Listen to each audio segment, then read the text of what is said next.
guys. Hey guys. Hey guys. Hey guys. Hey guys. Hey guys. Hey guys. Hey guys. Hey guys. Hey guys. Hey guys. Hello guys, it's me. What's your name? Hello. I feel like Dora. I'm like, hello, how are you?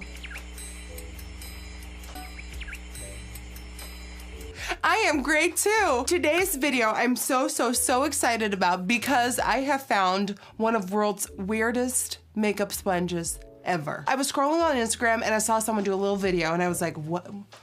A blue? What is that? It looked fuzzy. It looked like a little creature and I needed it in my life. Of course, after seeing the video, I placed an order and I ordered a bunch. So right here we have it. This is a velvet, sort of fuzzy blue makeup sponge, and it is called the microfiber velvet sponge. Okay, let's see what the internet has to say about this one. Okay, so here we have it, the Juno & Co. microfiber velvet sponge aesthetic. Hell, oh, see? It looks fuzzy. So this is only $6. So when I look at the website, I see that they have more microfiber fusion sponges. Like they have all these sort of like innovative cool things. Smart mirror, what? Here's what it says. Meet the Juno microfiber velvet sponge. If you're looking for a more natural airbrushed, no. Okay. Made with velvet soft microfiber bristles and a slanted edge for controlled stippling, the Juno microfiber velvet sponge provides buildable coverage fast. Use it wet it, squeeze it, stipple it. Use it dry, dip it, tap it, pat it. I like this marketing. So today, I want to put it to the test by actually using it wet for my foundation, concealer, baking, and then I want to use a dry one for bronzing, blush, highlighter. $6. If this blows me away, $6 is just one click away. I'll delete my channel now. Anyways, if you would like to see how this really weird fuzzy makeup sponge works on the skin, then keep on watching. Okay, so going back to how to use it wet it, squeeze it, stipple it. So I wet it, I squeezed it, and I'm about to stipple it. So before I start playing with the sponge and playing with foundation, of course we have to have a good base. So I have to prime and protect. For this, I'm using the Kypris Pot of Shade Heliotropic. I got this because I'm a girl, Jamie Genevieve, all the way over in Scotland, which makes me think, is this from Scotland too? Made in USA. Where's the sponge from? Well, Juno & Co. is located in San Francisco. Okay, so putting this on, this is a primer and a sunscreen. The foundation I'll be playing with today is a mixture of my Holy Grail Becca 24-Hour Ultimate Coverage and this one by ColourPop. I haven't used this yet. This is the No Filter Foundation and I know this is gonna have my back, and with this, I don't know yet, so at least I have insurance. So first I wanna pick up the foundation using the flat butt, picking it up, okay. And then I'm just gonna oh, girl! Oh my God. First thing that is going through my mind is it feels a little bit firmer than a classic beauty blender. Like it feels a little firmer and more secure on the skin. It is pouncing that foundation on like hello. I do, oddly enough, feel the fuzziness. Like I feel that layer of velvet just gliding over the skin. But what I feel like it's doing, it's like almost pushing the foundation more into my pores, making it a little bit more smooth and flawless. What? Like I did not use a pore filling primer before this foundation, and I feel like it is definitely hiding the size of my pores. Okay. Another thing I'm noticing is that it is wet. Of course, I wet the sponge, but as soon as you just stipple it on to the skin, it feels dry. So that's like almost messing with your brain a little because I know I wet it, but because of the velvet finish, that fuzzy little finish, it doesn't feel wet or damp. It feels like I'm using a dry sponge. I feel like you only wet the sponge to make it bigger because like the difference is pretty intense. I am shocked that they marketed this as sort of like a buildable sponge, because for me, I feel like it grabs so much more pigment than any other beauty sponge out there. Like, I feel like this takes maximum coverage out of a product and brings it there. Let's see if it makes a little sound since our ASMR addicts are watching. I don't feel like it's soaking up too much product. Of course, every beauty sponge out there is gonna soak up product. That's just what beauty sponges do.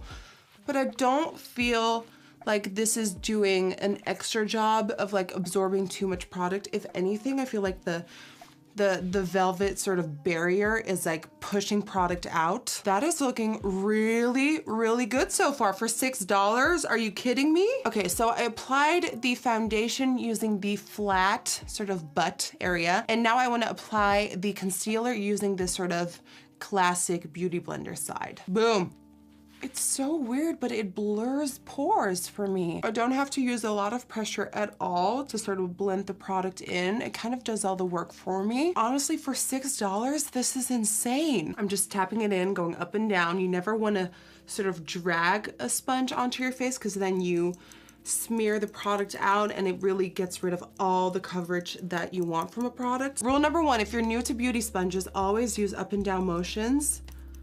But it's just so soft and delicate on the skin. And then when you really go up close, it is like a veil of softness over the pores. As far as what side I like better to blend in product, I kind of like how I did it right now by using the flat edge for foundation. And I used the sort of the round edge for all the little corners for concealer.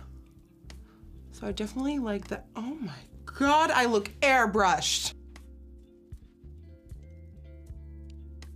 Now, the true test for me comes right now with baking the under eyes. When I bake my under eyes, a lesson I learned years ago is that if you use a damp sponge, it's sort of gonna create this special effect with the powder where it dries in on the skin and that makes it last for so long. Whereas this, because it feels dry at the touch of the skin, I don't know if it's gonna have the same reaction, but let's find out. I'm taking my Fit Me Loose powder by Maybelline, my favorite under eye powder. And since we used the flat edge, the round edge, now let's use this little edge right here to set with. Golden rule, always go in with your sponge first to get rid of any creases. Dipping in, stamping it on.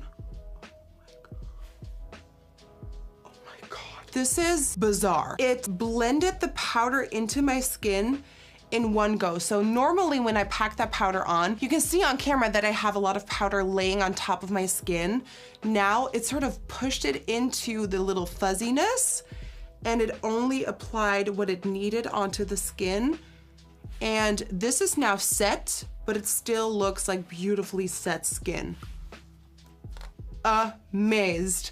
I know when I say that it pushes product into the pores, that might sound a little scary because you're like, I can imagine you thinking, I don't want any products up in my pores, but I'm saying that it sort of fills up any sort of unevenness and texture. Now I'm gonna do the rest of my face, do my eyes, eyebrows, all of that. And then I will be back to test it out dry to see how it applies bronzer, blush, highlighter, and all of that good stuff. So I'll be right back. All right, so I'm back with a lot of eye makeup. And I just wanted to let you know that today I used the brand new Freak eyeshadow palette by Juvia's Place. You guys know my love for Juvia's Place is undying. It will never stop. Like, I love their shadows so much. I think they have the best eyeshadows on the market. I did want to show you this. This is the look I created with it. And if you want to save some money on Juvia's Place, this already is super affordable. But if you want to save even more money, you can use discount code Nikki at checkout. Back to the Velvet Sponge by Juno. So when I look at the website, it says use it dry, perfect for powder bronzers, blush, and highlighter. So I do really want to try it with those products as well. So first, dipping into my Jouer Bronzing Duo for light to medium skin tones. I've never in my life used a sponge to apply bronzer, contour, blush, and highlight. So let's see how this goes. So like I said, I'm just gonna pat it onto the skin and I'm using soft circle shapes, like a circle pattern. And a little bit more, and just make sure that you really tap it in to distribute and blend. Oh, wow, okay. That did not lift up the product. It did not create any like weird holes or streaks into my base. So I like this, but it's very soft and minimal, and I feel like it will take you a little bit too long, but we will try it with contouring in a little bit, because I feel like with contouring, you need that bit more precision, and I feel like this really offers that, but for bronzer, you kind of just want to get it on. Okay, so that is bronzer, and now we can go in with contouring and the sponge for more precision. Picking some up on the sponge. That looks intimidating. And like I said, really use like a circle pattern when tapping it in. And oh my God, I look snatched. Look at that precision. Like you don't even have to go in with a brush later to like carve the cheeks out. It's there. Now, I also think using this technique with the sponge and a powder product, especially with blush, is gonna be too concentrated and too much. So I'm just gonna dip in with my favorite blush brush. This one is by Peaches Makeup. And going in with a Juvia's Place blush. This one is in the color Serafina, and it is a beautiful, vibrant coral peach. Now, you guys know I love blush, so I never hold back, but if you're not a blush type of person, definitely don't use as much as I am using right now. Time for a highlighter, and I do want to try the sponge with this. Actually, I feel like Jaclyn Hill was one of the first to introduce applying highlighters with a sponge. I'm using this Ofra highlighter in Star Island, one of their new shades, which I'm really, really liking. Buffing it into. Okay.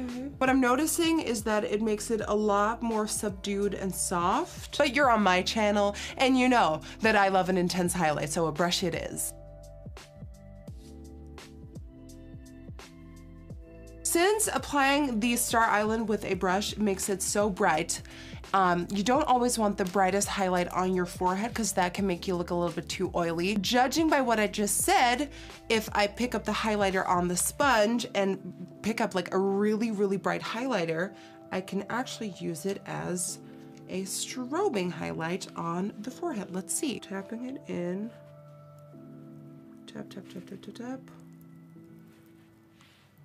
And I am right. Same goes for the chin. You never really want to put too much shine on the chin because it can make you look oily, but using this technique, it is more of like a soft shimmer. For lip, I want to do like a darkish, nudish, colorish. This Makeup Addiction Cosmetics liquid lipstick in Barefaced.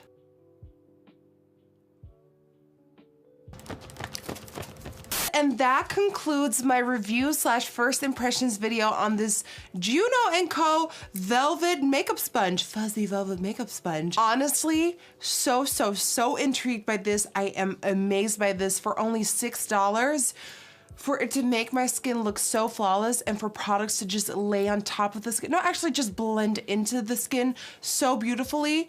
I am a huge fan. Texture-wise, I've never played with a sponge like this. Like, this is in a league of its own. It's fuzzy, and it has its own fuzzy league, and it's right at the top.